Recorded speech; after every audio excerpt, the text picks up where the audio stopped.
Vadiwa vateereri tinokugamuchirai zvekare kune chimwe chirongwa pano paZim Facebook Secrets and Confessions. Regai tibva tapinda mumaconfessions edu atadzoka takakubatirai. Hanzi makadii mukomanashi, can you please post for me as hidden identity? Inini yangu handizivi kuti ndingati is it a confession kana kuti inganzi secret, but kana ine secret it is a complaint mukati zvekare. Zviri kuitika ndezvekuti there is this unresolved issue between me and my wife. Ndakamboti complainei kumashure uko, but ndakazongosiyana nazvo nikaona kuti hunhu hwemukadzi wangu watoramba kuchinja. So my wife is a professional. Me and her we met whilst she was in university. Ainge achiita mastudies ake medical. Now she's a qualified medical doctor. Inini I was a qualified engineer kudhara. So after we met mukoma, I quickly realized kuti mukadzi wangu munhu wekuti ane kamwe ka attitude kake kekuti andikendenge, but in the end takazoroorana tikabva tachata. Now we are permanent residents muno muSouth Africa. Dambudziko riripo nderekuti handingati tiri vanhu vekuti tinogara tichingotukana here and there as normal people, tinomboitawo tichimbonetsana, but hatina ma-problems. The only problem that I'm facing ndeyekuti she is in denial. Whenever I try kuti ndinge ndichimuudza kuti you know what, these things that you are doing I don't think kuti they are okay, but anobva ati uchiri nechihunhu chakasarira, chihunhu chai chekuZimbabwe. So she's taking this thing yekuti now munhu wekuti who is a professional, saka anozviudza kuti haudzirwe zvekuita nemunhurume. Saka I can see kuti zvinhu zvacho zvaari kundiitira in the end mukomanashi, to be honest with you, kana kuri kunzi ndikangosangana nemukadzi who is smart enough zvandongoona kuti smart ine mukadzi uyu ismart iri normal, sure this marriage I will just break it to pieces because ndaneta nehunhu wandiri kusangana nawo mukati meimba yangu. What happens is that mukomanashi, whilst we were still dating, I realized kuti uyu musikana wangu uyu wandainge ndichidata naye akazova mukadzi wangu munhu wekuti ainge achiti kana ari kumaperiods kwake aikwanisa kukuudza kuti ari kumaperiods, then after sex paipai paunenge wakubuda obvaona kuti nhengo yako inenge yakazara neropa. When you ask ye kuti ko, why didn't you tell me kuti you are on your period days, anongokuti ko iwewe why usina kundibvunza kuti ndiri kumaperiods here. So mukadzi wangu she's just arrogant like that. So kuroorana kwatakazoita, it was that thing whereby our parents and their parents vanhu vekuti they wanted to be business partners. So this relationship yakabva yangu kuchidzirwa kuti tinge tiri vanhu vekuti taifanira kuzoroorana. Saka hatina kuita that stage whereby taikwanisa kunyatsokuudzana kuti chakati handichidi, ichi ndinochida, ichi handichidi. It was that thing yekuti our parents vaida kuva nethat partnership, isusu tikabva tangokurudzirwa kuti tinofanira kunge tichizomhanyira kunge tichizoroorana and also tichizochata and the stuff. Saka mukomanashi, this problem yava kutonetsa mumba mangu, and pose pandinozama kuti ndinge ndichitaura, munhu wekutoti anobva atotora foni yake obva atanga kutofona achichemera amai vake. And also when I have to speak with her mother, zvinhu zvekuti ivo handikwanise kuvaudza. Pandakamboda kuvaudza ivo vakabva vati you can tell me everything my son. Ndikavati mama, inini handikwanise kukuudzai maproblems andiri kusangana nawo mumba mangu. It was wise kuti kana zvanga zvichiita nombondisiya ndombotaura natete, but ivo vakabva vandiudza kuti mazuvano amai vemunhu ndivo vatova tete because out there people are jealous. Izvozvizvi I can give you the go ahead yekuti unge uchitaura nevatete vemukadzi wako, but in the end vanokwanisa kuzotokuudza zvinhu like zvekuti siyana nemukadzi iye. Saka iwewe tell me as your mother, ndini ndinokwanisa kugadzirisa, even if kana uchida I can even come there ndikatoita zvekutorova wakatarisa to show you kuti inini mwana wangu ndinoranga. But zvinhu zvacho mukomanachi, the reason yekuti ndinotadza kuvaudza, it is because the issue to me it is so sensitive, because handioni sekunge zvine hunhu zvokuti semukwasha wotanga kutaura naambuya uchivaudza nhau yekuti mwana wenyu kana ari kumaperiods ane humwe utsvina husingaite. So ivo ambuya vangu ava, she has blocked all access yekuti ndikwanise kutaura navatete, because ivo vakati vatete vanokwanisa kuzondiputsira marriage yangu. Even my wife akatosvika pakuzotodilita nhamba dzatete mufoni mangu. Ini ndikangosiyana nazvo ndikati maybe these people they think kuti tete ivavo maybe tete vacho vanotoroya. Saka ndakabva ndangosiyana nazvo ndikati izvi ndezvekama, so I don't have to get involved in their stories.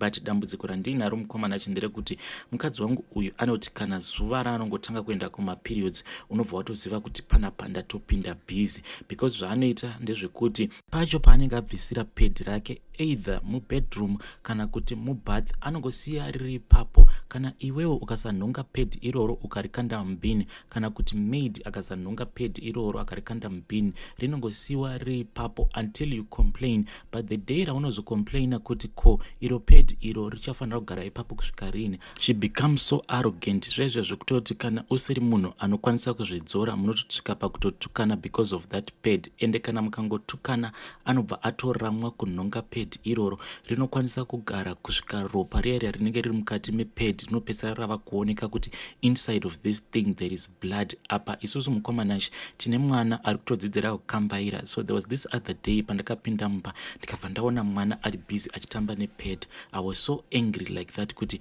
how can you leave our child achitambisa pad. But akandipindura akandiudza kuti iwe mwana uyu akabva mudumbu mangu, kana aikwanisa kuchengetwa neropa rainge riri mudumbu mangu anokwanisa kuchengetwa futi neropa rabuda mudumbu mangu. Ini ndakabva ndangosiyana nazvo ndikati panapa I think maybe ndakangotora dhimoni ndikangoripinza mumba. Some nights mukomanashi I feel so disgusted because ndinokwanisa kumuka makuseni ndoenda hangu mutoilet, uchinosvika paya kana ari kumazuva kwake unokwanisa kutowana chamber kuti inenge yakaspoiliwa all around mukati, inenge yakazara red blood, but iye she doesn't even bother kuti acheke kuti ndasiya ndamesa up chamber here kana kuti chamber iri right here. Kana ukazomuconfront about this issue iye anongokuudza over angokuti that is the reason dear why we have a maid. Kana usingakwanisa kubhadhara maid, I think kuti I can afford even to pay for the salary of 2 maids, that is the reason why tine musikana webasa panapa. Saka mashoko iwawo mukomanachi mashoko ekuti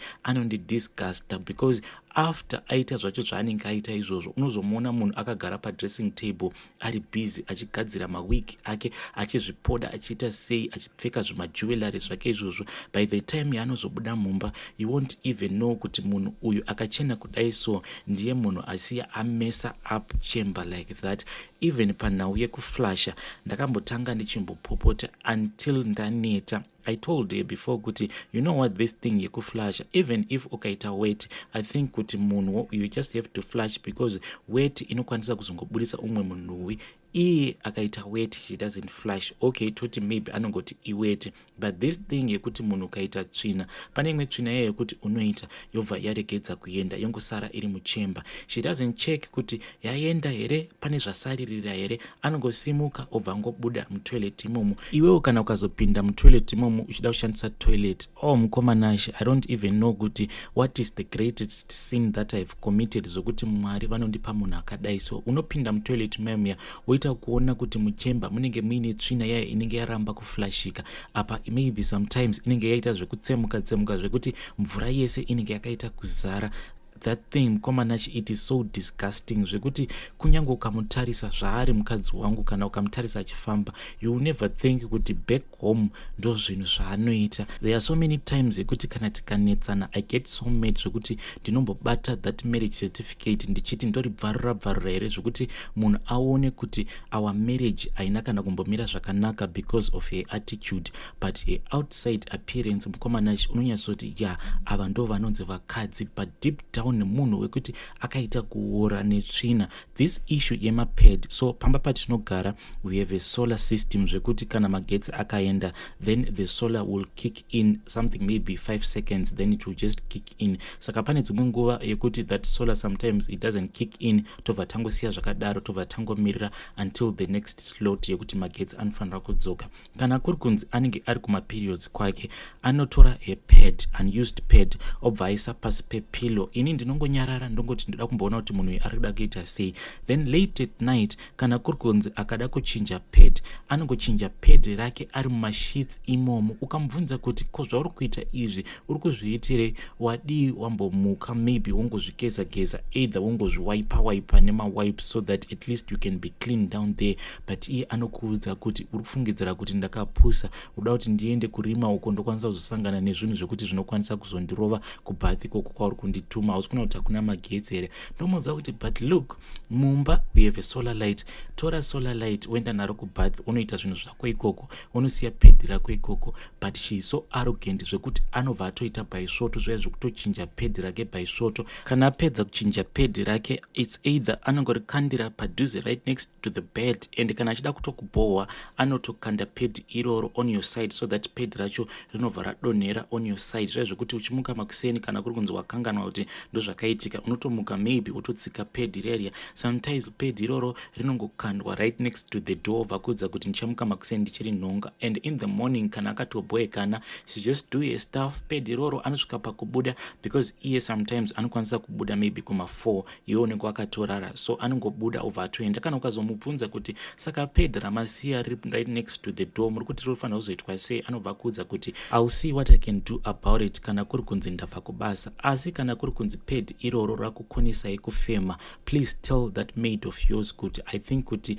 in a job description ndakanyora kuti iye anofanira kumeka sure kuti the house is kept in order, obva atonyarara zvake. Sometimes anobva atoenda kustatus obva anyora kuti sometimes a woman has to rush out of her house without making sure that her house is clean, because vamwe vedu mabasa atinoshanda, vamwe vanhu their lives will be depending on us getting to work in time, obva atonyarara zvake kuti zi. There was a time whereby I used to complain kuna amai vangu ndichivaudza kuti amama kunoko ndiri kuitwa umwe unhu hwekuti handisi kunzwisisa kuti munhu uyu achiri kuda zvemarriage here kana kuti maybe it is a way yekuti ange achindidzinga. So after tadaro mama vakabva vati let me call you my son, because ndainge ndavatumira mapictures ndikati maybe tava kufanira kunge tichigadzirisa this issue. But ivo amai vangu havana kana kumbogara vandizivisa kuti she had put me on a conference call, painge paina ambuya then uyu mukadzi wangu namama tiri pacall takadaro. But ini ndindeka ndainge ndisingazivi kuti ndiri paconference call. Pandainge ndava kutanga kutaura, because ndakangoti mama ndiri kukumbira kuti muite muchitsura muroora wenyu, because zvari kuita zvacho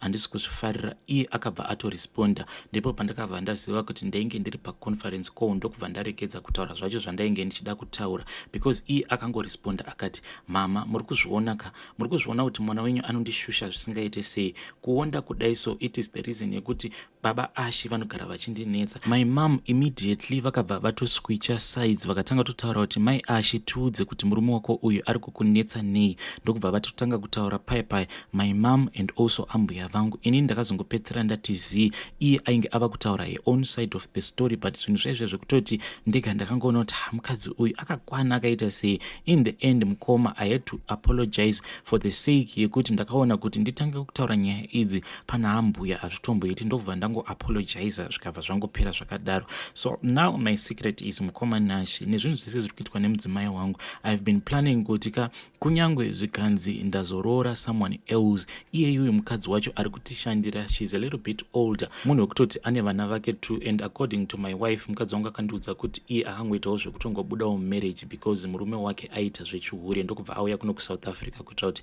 akwanise kuzochengeta vana vake. So there was this other day, ini nemukadzi wangu tainge titori kumba, we were not going to work that day. So as always mukadzi wangu ainge akagara zvake paTV achiona Netflix series ake, inini I was just sitting just whiling the time. So uyu mukadzi uyu ndakangogaruka ndamutarisa, but kumutarisa kwandakaita it was zvezve zvekungoti out of nowhere ndakangogaruka ndatongomutarisa, ndokubva ndatanga kucompare mukadzi uyu nemukadzi wangu. Mukadzi wangu she's truly beautiful mukoma Nashi, like I told you kuti munhu wekuti anogara akaisa makeup ake zvezve zvekuti she's so attractive like that, but at that moment attractiveness yemudzimai wangu handina kana kumbogara ndaiona. I looked at that woman ndikabva ndazobvunza kuti mukadzi uyu kana achishingirira kufamba achinhonga mapads eumwe munhukadzi, because she has never complained. Kubva zvaakatanga kutishandira my wife has become so worse, because anoziva kuti kunyangwe akasiya mapendi ake mukoma zvaizvo kuti handiti munhukadzi anopota achibuda discharge. So mukadzi wangu anokurura penti rake, penti laina rinongosiwa riri papenti ipapo, anongozvisiya either anongozvikanda muwash and basket kana ngoti anongozvisiya, then patozodzoka usiku tichibva kubasa tinozongoona kuti mapendi aya anenge angosiwa paanenge asiwa anenge anyasowatywa obva aiswa aside. Saka mukadzi wangu atova munhu wekutoti anoziva kuti uyu mukadzi uyu she doesn't complain about anything, that is why she has become so worse. Saka ndakamutarisa kudaro ndakabva ndati uyu mukadzi uyu kana achibatiswa mapendi akasviba nemukadzi wangu, because even maunderwears angu ndakambotanga ndichimboresista that thing yekuti zvekuti ndiwachirwe mapant, but ndakazongopedzera ndasiyana nazvo because mukadzi wangu ndaimuudza kuti inini mapants angu maundergarments angu kana kuri kunzi ndikatadza kuzviwachira, iwewe as my wife you have to take that responsibility. Paya paunenge uchigeza wongotorawo undergarment rangu obva wangowachawo including your own undergarment, tobva tangozviwacha, then we make sure kuti zvinhu zvedu zvinongowachwa neni kana kuti newe. But iye she resisted that idea. In the end ndakazongosiyana nazvo. Saka uyu mukadzi uyu anotishandira ndiye anondiwachira maundergarments and also ndiye anowachira mukadzi wangu mapenti. Saka ndakamutarisa kudaro ari busy achiita basa rake, ndakangozviudza ndikati saka what is the difference yekuti I have two wives? Because in theory nditori munhu wekutoti ndine vakadzi vaviri. Uyu musikana uyu webasa ndiye anondiwachira, ndiye anondiainira, and also on other nights ndiye munhu wekutoti anotosiya abika chikafu chacho chatinofanira kunge tichidya. Uyu wangu uyu mukadzi kuti anzi abika hamene kuti chii chinenge chaitika, zvake zvaanongoita ndezvekuti tikasvika kusina kubikwa iye anongoenda pachiapplication chake chaMr Delivery obva angoorder matakeaways ake. Umwe musi tinokwanisa kutorarira pizza chaiyo mukomanashi, pizza nemadrinks, munhu otokuudza kuti ndiyo meal of the day.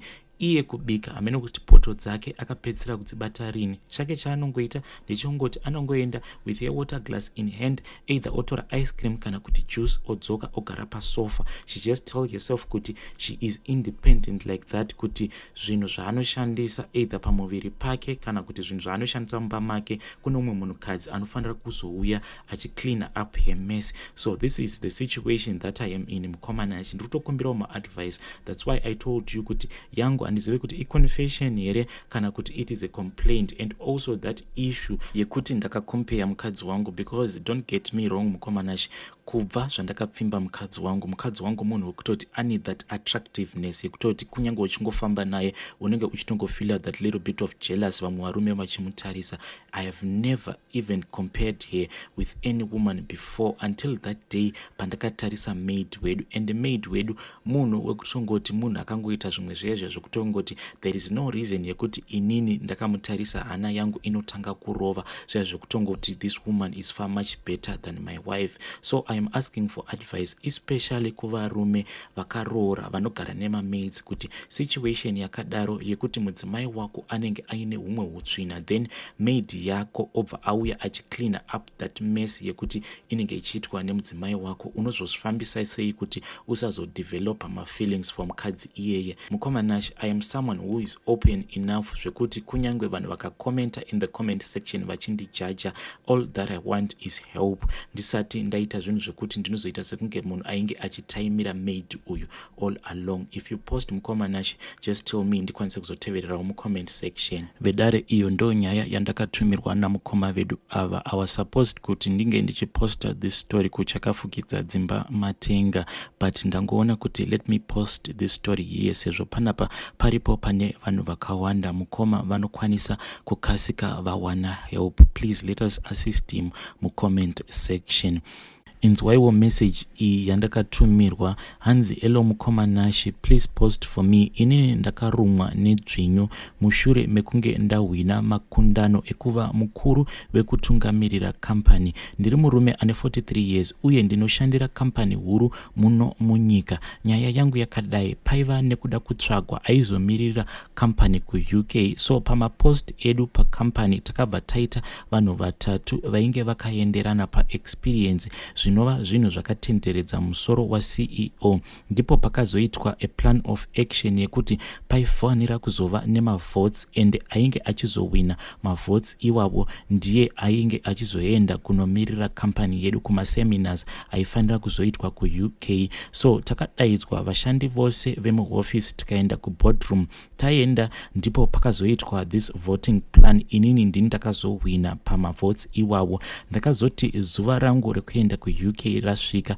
ndakatokwira ndikapinda mundege, ende mukoma ndainge ndiri munhu ainge ari mugiant, ndaitova nemuviri.